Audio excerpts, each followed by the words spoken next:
Lalu pertanyaannya bagaimana tim sukses masing-masing calon presiden dan juga calon wakil presiden mendongkrak elektabilitas pasca debat di sisa waktu yang tersisa jelang pencoblosan nanti 14 Februari 2024. Apa yang harus dilakukan masing-masing tim sukses kita ulas sore ini bersama dengan Ketua Departemen Politik dan Perubahan Sosial CSIS, Arya Fernandes. Mas Arya, selamat sore. Selamat sore. Lalu ada juga juru bicara tim Amin yang sudah bergabung bersama saya, ada Bang Bestari Barus. Selamat sore, Bang. Selamat sore, salam adil makmur. Ada juga juru bicara TKN Prabowo Gibran, Mas Dede Prayudi. Mas Uki, selamat sore. Selamat sore, salam Indonesia Maju. Juru bicara TPN Ganjar Mahfud, ada Bang Dedi Sitorus. Sore, Bang Dedi. Selamat sore, selamat Natal juga buat semua yang merayakan. Oke, ini yang paling hot ya. Saya mau tanya dulu nih ke CSIS yang paling panas sore hari ini merilis survei. Mas Arya, jadi sebenarnya apa nih faktor yang paling mempengaruhi elektabilitas masing-masing pasangan calon pasca debat perdana? Baik, terima kasih. Jadi CSIS melakukan survei bertepatan sehari setelah debat pertama dilakukan. Jadi pengumpulan data kita dilakukan secara tatap muka 13 sampai 18 Desember 2023 dan kita menemukan memang seperti tadi yang juga ditampilkan oleh Kompas itu 26,1 untuk pasangan 01, 43,7 untuk 02 dan 19,4 untuk 03. Memang banyak faktor yang mempengaruhi naik atau turunnya keterpilihan pasangan capres dan cawapres. Tapi satu hal yang penting yang menurut saya penting dan akan menjadi tren baru ke depan adalah debat itu akan jadi faktor penting dan krusial yang akan menjadi rujukan penting pemilih untuk menentukan pilihannya. Kita menemukan misalnya 5,8% pemilih yang belum mantap misalnya itu menunggu debat. Dan ada sekitar 12% juga pemilih yang belum mantap dan akan mungkin berubah pilihannya karena mereka menunggu putaran debat. Jadi debat akan jadi tren baru ke depan dan menurut saya debat juga akan menjadi salah satu faktor kunci juga untuk menentukan apakah pilpres kita akan berlangsung 1 atau 2 putaran. Meskipun saat survei kami menemukan bahwa probabilitas untuk 1 atau 2 putaran itu kedua-duanya masih sama-sama terbuka. Ini kan artinya elektabilitas paslon ini pasca debat perdana ya, lalu kenapa baru dirilisnya sekarang Mas Arya? Padahal kan ini sudah debat cawapres ya, artinya debat kedua. Ya tentu kita butuh waktu pengumpulan data. Ya pengumpulan data kita lakukan 13 sampai 18 Desember.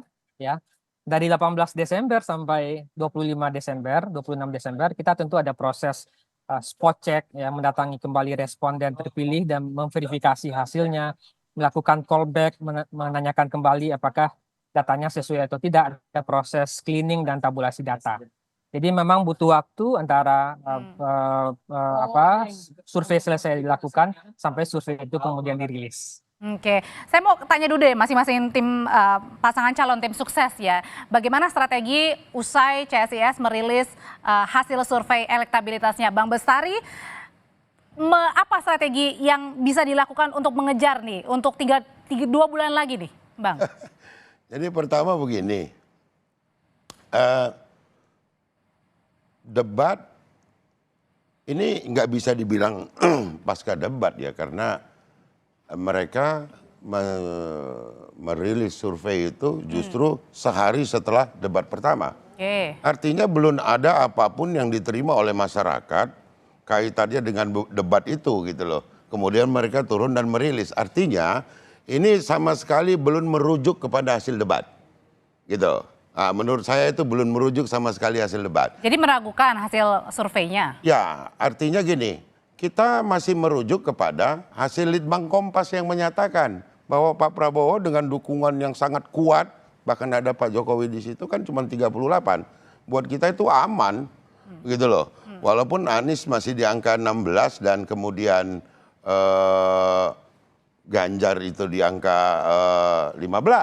Nah, 15,3. jadi kalau kita boleh bertanya 43 ini sebetulnya dengan apa yang ada di Litbang Kompas cuman 38, lantas yang benar yang mana? Nah oleh karena itu bagi kami sebetulnya kami tidak terlalu konsentrasi dengan apa yang dihasilkan oleh lembaga survei.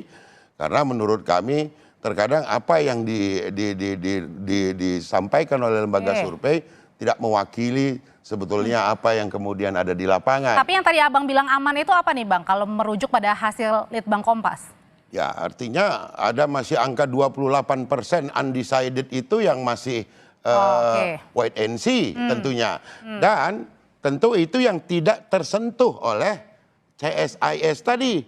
Sama sekali tidak tersentuh itu. Karena apa? Pasca debatnya belum dapat. Contoh misalnya, kemarin pasca debat Cawapres terjadi euforia. Tetapi setelah 4 hari ternyata berbalik gitu ya. Banyak sekali kemudian para ahli menyampaikan, oh ini tidak seperti itu. Dan itu menjadi konsumsi masyarakat, memperkaya khasanah masyarakat, di dalam kemudian nanti akan memutuskan siapa yang akan dia pilih.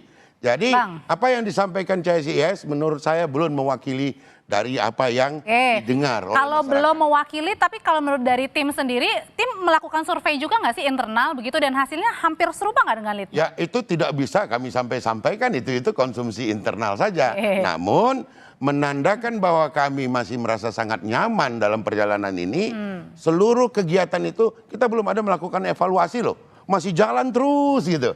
Jadi tidak bersandar kepada hasil daripada CSIS kemudian kita melakukan evaluasi pergerakan, tidak, jalan masih konsisten. Oke, baik. Kira itu. Oke, artinya meragukan ya di sini ya, masih mempertanyakan ya. Oke, kalau gitu saya sekarang ke Mas Uki dulu dari paslon nomor 2. Mas Uki, kalau Mas Uki sendiri dari juru bicara tim pemenangan Prabowo Gibran melihat elektabilitas hasilnya ini? Ya, tentu kami merasa senang ya melihat bahwa kami leading dan momentum itu terus terjaga, tidak terlalu ada perubahan-perubahan signifikan dari tren ya, dari waktu ke waktu. Tapi kan race masih berlangsung ya, artinya kita belum punya waktu untuk merayakan gitu. Kami percaya ya bahwa tim dari paslon 1 dan juga paslon 3 sedang bekerja keras sehingga kami tidak boleh lengah. Kami juga terus bekerja keras. Kami membedah kok data-data tersebut, baik karakteristik demografis dan lain-lain tentu, tapi tidak bisa saya umbarkan terlalu dalam ya soal strateginya begitu. Tapi yang jelas kami percaya bahwa yang namanya survei itu adalah produk sains, sehingga harus disikapi secara saintifik juga ya. Dan apakah Mas Uki juga melihat ini pengaruh dari debat juga setelah debat perdana, atau sama tadi kata Bang Besari bilang ini justru kayaknya nggak mencakup tentang debat deh nih hasilnya? Nah, itu kan bisa kita tanyakan kepada Bang Arya ya terkait dengan tanggal pengambilan surveinya ya. Survei lapangan itu tanggal berapa sampai tanggal berapa. Apabila memang survei lapangan dilakukan persis setelah debat pertama ya, dari H+1 sampai dengan H+ sekian misalnya ya, nggak terlalu jauh. Nah, ini tentu cukup bisa menggambarkan kondisi masyarakat terkait dengan pilihan politiknya setelah debat. Itu menurut kami, Mbak. Oke, artinya debat itu dirasa respon yang positif juga ya buat Anda dan tim dan juga paslon. Betul. Oke, kalau dari Bang Deddy melihat dari hasil elektabilitas tadi, nomor 1 sudah menjawab, 2 gimana dengan 3? Ya kalau soal survei ya silakan saja, saya kira ya semua kan bertanggung jawab dengan hasil yang disampaikan. Tapi kan kita memang paham situasi lapangan saat ini yang sangat jorok. Ini saya kira pemilu paling jorok sepanjang sejarah modern kita. Saat ini kami di PD Perjuangan menghadapi tekanan yang luar biasa dari aparat-aparat kekuasaan, instrumen-instrumen kekuasaan, ya, yang bekerja keras di Jawa Tengah, di Bali, di Jawa Timur. Jadi dan sepanjang yang namanya survei tekanan seperti apa, Bang? Ya itu sesi lain lah. Kita kan bisa bahas survei. Semua orang tahu lah ya. Ada instrumen-instrumen kekuasaan yang melakukan tekanan-tekanan di lapangan, itu kan sangat terasa di 3 provinsi yang saya sebut tadi ditambah Sumatera Utara. Nah, jadi sepanjang itu terjadi ya silakan kami hargai hasil-hasil survei yang ada, silakan. Tetapi memang kami kan punya rujukan sendiri gitu ya. Dan kami juga punya yang namanya AI yang selalu kami pakai dari door to door yang dilakukan oleh semua caleg di 84 dapil gitu ya. Jadi tidak terlalu bergantung pada survei karena memang situasi lapangannya berbeda. Ya. Lalu kedua, kalau bicara tentang debat, 2014, 2019 semua lembaga survei menyatakan debat ini signifikan, tidak signifikan mempengaruhi pemilih. Dan semua studi-studi di negara maju termasuk Amerika tahun 2002 sampai 2012 itu menyatakan. Tapi Bang Deddy sebenarnya dari survei internal sendiri gimana sih, Bang?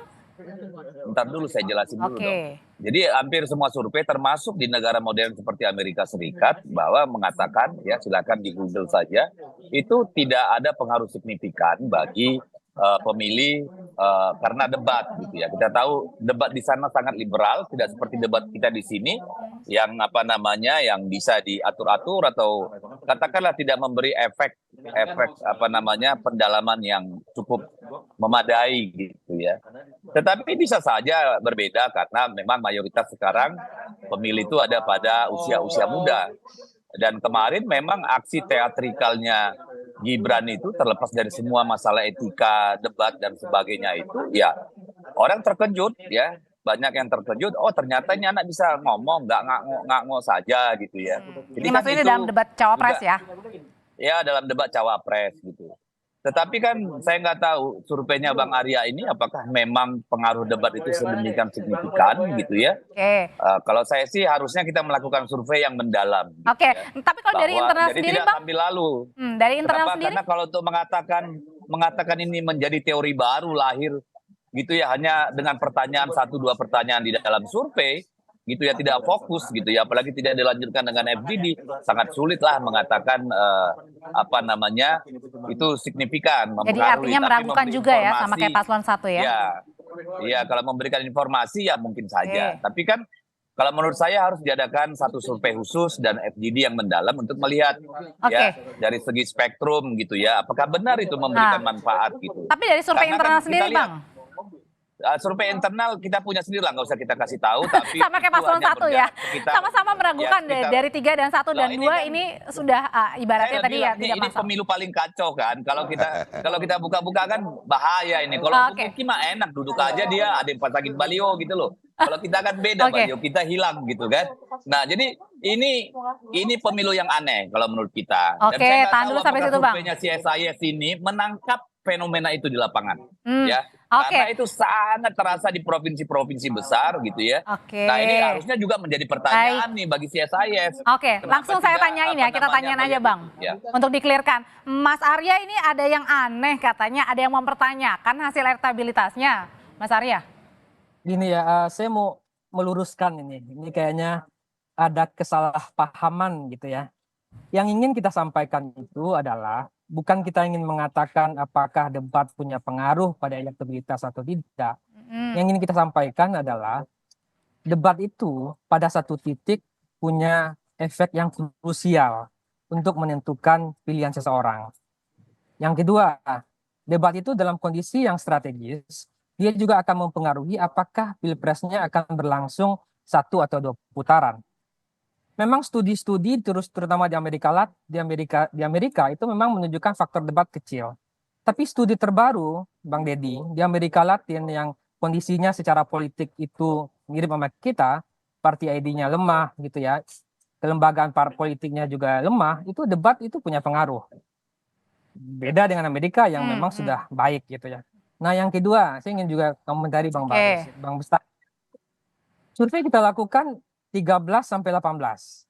Debat itu dilakukan 12 Desember. Kalau survei setelah debat itu kan artinya memotret kondisi terkini pasca debat. Nah, jadi kita ingin menunjukkan satu tren baru di politik kita dan ini ke depan juga bahwa to some extent debat akan berpengaruh. Debat akan penting ya. Debat akan penting untuk menjadi salah satu referensi publik dalam memilih. Referensinya banyak. Jadi ada 2 ya Mas Arya tadi penekanannya bahwa debat itu berpengaruh dan kedua tadi apakah dilihat 1 putaran atau 2 putaran gitu ya Mas ya? Nah untuk 1-2 putaran kita menemukan bahwa kondisinya sama-sama terbuka. Jadi pasangan calon misalnya yang sekarang dianggap misalnya underdog dan segala macam rendah itu keduanya masih punya kesempatan yang sama, masih ada harapan, masih ada waktu untuk misalnya bisa membuat pilpres terjadi dalam 2 putaran. Jadi kita ingin mengatakan di rilis tadi bahwa 1 atau 2 putaran, kedua kemungkinannya sama-sama besar, sama-sama gitu. Oh imbang ya kalau gitu ya, Bang Bestari. Ya. Ini belum tentu 1 putaran bisa 2 karena imbang nih. Iya, makanya saya katakan tadi, saya juga agak heran gini. Saya nggak ngerti apa pembanding yang dipakai oleh CSIS di dalam kemudian menetapkan bahwa angka perolehan hasil surveinya itu kalau dibilang melonjak juga enggak, karena kita juga tidak diberikan pembanding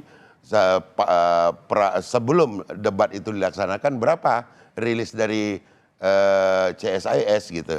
Jadi ini kan survei dadakan kalau menurut saya begitu. Tapi kita hargai itu sebagai satu masukan.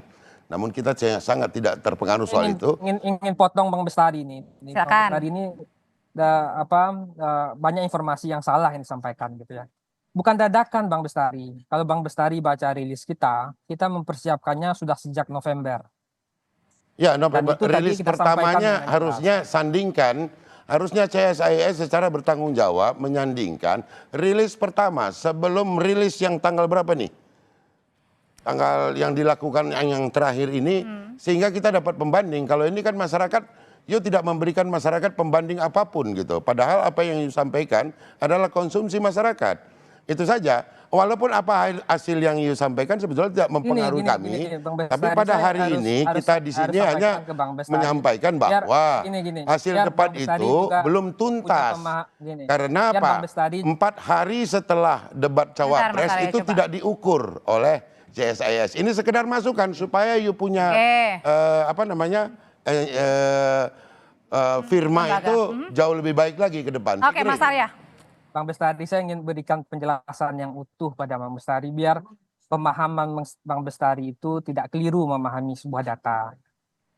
Jadi survei itu dilakukan 13 sampai 18.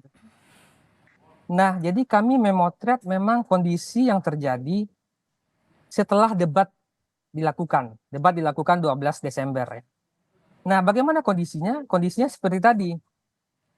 Nah, 01 begini, 02 begini, 03 begini. Nah, apakah kita ingin mengatakan debat punya pengaruh atau tidak? Kita tidak mengatakan itu. Yang ingin kita katakan adalah pada satu titik debat itu akan penting bagi pemilih. Okay. Dan debat itu akan krusial. Nah, itu Bang Bestari. Nah, itu kita pahami. Yang tidak kita pahami adalah metode yang Anda sampling itu seperti apa. Pertanyaannya apa kan itu kan tidak terbuka. Oke, tahan dulu di sana. Gitu. Ya, tahan dulu Bang Bestari karena usai jeda saya juga ingin bertanya nih ke Mas Uki. Ini kan jargon untuk satu putaran menang ini selalu dieluk-elukan atau diyal-yalkan ya oleh paslon nomor 2. Nah, tapi kata CSIS bilang, Mas Arya bilang ini sebenarnya imbang nih antara satu putaran dengan 2 putaran. Tanggapannya gimana? Nanti saya juga mau tanya sama Mas Bang Dedi nih. Tetaplah bersama kami di Kompas Petang. Mas Uki, kalau dari tim paslon nomor 2 kan ini selalu menguluk-ulukan yel menang 1 putaran. Kalau gitu masih yakin dengan menang 1 putaran? Karena tadi Mas Arya bilang semuanya imbang nih antara 1 putaran dan juga 2 putaran, Mas Uki. Ya Mbak, kami itu fokus dengan kerja-kerja aja ya. Artinya begini, kalau kami bekerja keras ya, menjaga momentum dengan baik, juga tim lapangan juga bekerja keras ya, lalu juga koalisi kami ya mengawinkan, mengharmonisasi antara kepentingan pileg dengan pilpres dengan baik ya, kami tetap yakin bahwa kami akan menang 1 putaran. Tapi kami tidak mau jumawa, artinya menang 1 putaran ini hanya bisa didapat dengan kerja keras dan kerja kompak. Kurang lebih begitu Mbak. Oke, artinya masih terus bekerja ya untuk menang 1 putaran ya, meskipun peluangnya 2 putaran juga masih ada. Betul. Oke. Betul. Oke, kalau dari Bang Dedi sendiri untuk mengejar nih Bang dari minimal dari Litbang Kompas dan juga hasil dari CSIS, Bang. Apa yang perlu digenjot lagi, Bang? Di daerah mana nih? Ya, kita masih tetap harus bertempur dengan pasukan siluman ya. Di daerah-daerah apa itu Bang Siluman? Terutama, ya Anda ngerti lah, jangan pura-pura nggak tahu. Di Jawa Tengah, di Bali, dan di Jawa Timur. Ya, itu kan persoalan yang kita hadapi hari ini. Ya. Bagaimana kita di permukaan seolah-olah pemilu ini sangat demokratis, tapi di bawah tangan-tangan hitam kekuasaan itu bermain begitu kotor dan mengerikan sebenarnya kalau dibanding pemerintahan-pemerintahan sebelumnya gitu. Jadi kalau soal strategi apa segala macam udah dah itu urusan kita di dalam lah ya. Kalau soal survei juga silakan monggo kita hargai, nggak apa-apa gitu ya. Silakan juga gitu. Kalau kita sih yang paling penting kita berjalan dengan keyakinan diri. Kita percaya pada menyatunya hati nurani rakyat. Tapi berpengaruh nggak sih Bang dengan hasil survei ini kepada jajaran bawah, akar rumput, tim? Saya kira rakyat sudah juga mulai belajar. Misalnya kan kemarin ada 2-3 lembaga survei bilang Prabowo Gibran itu sudah di 50,2, ada 50,8 gitu ya. Terus tiba-tiba ada lagi yang kredibel nih lembaganya bilang sudah 50, terus tiba-tiba ada kampanye Sudah satu putaran saja, sayang pemilu uangnya untuk negara, untuk rakyat aja gitu kan. Terus sampai Pak Prabowo terus pergi ke kampung-kampung kumuh gitu, kasihan saya lihatnya. Itu kan berarti bahwa artinya jauh panggang dari api itu satu putaran gitu loh. Ya kalau melihat itu. Dan saya percaya kalau sudah di atas 50% nggak ada tuh aparat main di bawah. Tapi sepanjang mereka masih bermain berarti masih jauh itu barang gitu. Jadi jauh lah kalau menurut saya urusan satu putaran. Kecuali ada hal yang lebih dahsyat lagi datang nih ke bawah gitu ya. Karena kemanapun Mas Ganjar pergi itu mengalir organik gitu ya. Nggak ada yang biayain, yang mobilisasi gitu. Dan itu apa namanya terutama dari kalangan pemuda gitu ya. Kalangan anak muda dari Gen Z, milenial itu. Kalau kita lihat di berbagai tempat Mas Ganjar pergi secara terbatas gitu ya. Apalagi setelah tidak dibuntuti itu kan. Itu mengalir dengan organik gitu. Mengalir dengan baik gitu. Artinya tidak optimis ya satu putaran. Pasti 2 putaran ya Bang? Ayo kita taruhan ini deh segelas kopi gitu ya. Silakan gitu. Masuk ini kan enak tidur di rumah juga ada yang kerja gitu loh. Itu bedanya kita sama dia nih. Oke. Kalau dari Bang Bestari sendiri dari tim paslon nomor 1 nih, 2 putaran akan tetap terus juga itu menjadi salah satu? Ya, saya kira pasangan Amin itu siap lah untuk maju ke putaran berikutnya. Dan memang sampai sekarang ini kita belum melihat. Jadi belum melihat ada 2 putarannya gitu. Makanya kalau ada yang dengan upaya-upaya macam-macam itu ya itu silakan aja. Kita menghimbau kepada masyarakat jangan dengarkan yang kayak begitu. Tapi lihat yang di lapangan sana. Itu lebih real gitu. Tapi kalau dari hasil survei ini mempengaruhi nggak? Surveinya kita tanya. Litbang Kompas bilang 38. CSIS. Kemudian CSIS, saya nggak tahu polanya gimana, bilang 42. Jadi ini benar, masih meragukan. Yang mana yang benar? Ayo. Masih keren diragukan, saya yang Mas. benar, yang itu salah. Begitu baru keren. Metodenya mungkin? Ya nggak tahu saya, berarti ada metode keilmuan yang berbeda gitu. Tergantung apa nih? Kan begitu. Mas Arya? Saya kira itu. Gini ya, saya nggak mau dihadap-hadapkan dengan Kompas ya. Jadi maksud saya tergantung keyakinan dan iman politik Pak Bestari aja mau percaya gitu. Yang tergantung jelas siapa kami, yang bayar juga mungkin jangan-jangan. Yang jelas kami melakukan survei dengan prosedur pendekatan dan kerja-kerja akademik yang sangat ketat. Ya.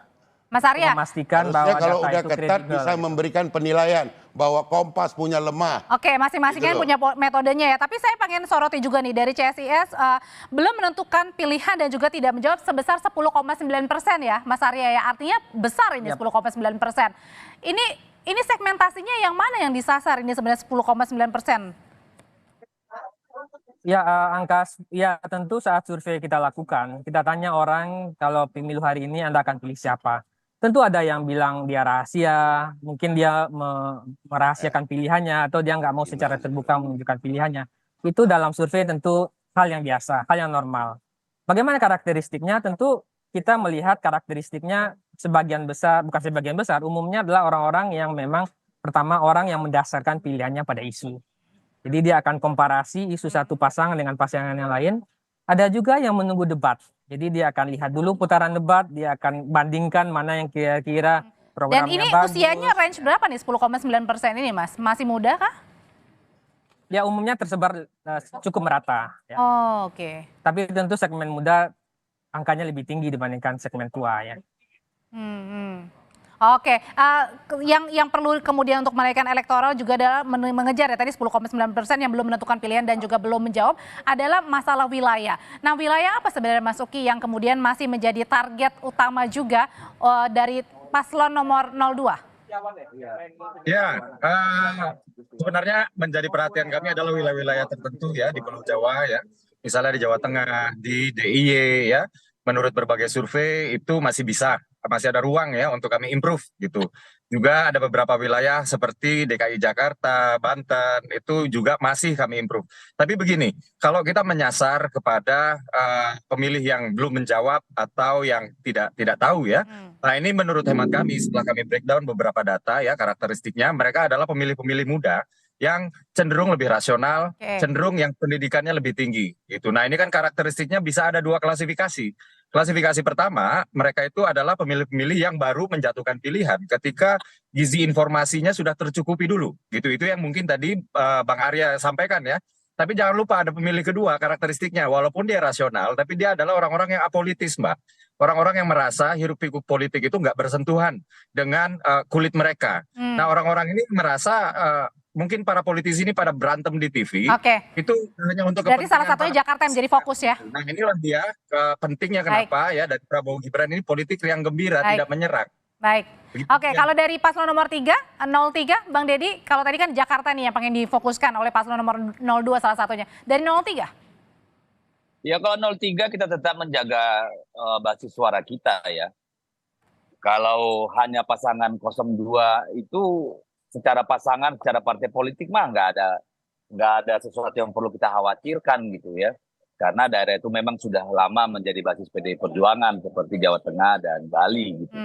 Tetapi ketika yang bergerak bukan orang-orang seperti Dede ini gitu ya, tapi orang-orang berseragam ya, itu yang membuat daerah itu menjadi sangat-sangat sangat-sangat Oke. bergejolak gitu ya.